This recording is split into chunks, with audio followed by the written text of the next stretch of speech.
In this video, I'll be showing you how to remove a Microsoft account from a Windows 11 computer. So let's get started.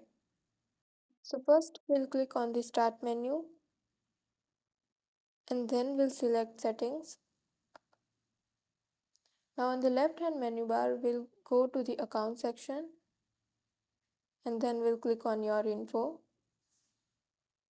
Now I've already logged in with my Microsoft account. So to remove this account, I'll have to sign in with a local account instead. So to sign in with a local account, you can click over here and sign in with your local account instead. After logging in with a local account, you will be required to go back to accounts and then you further scroll down to other users over here and click on it. So the Microsoft account that you have logged out of will appear here and you can select it and remove it.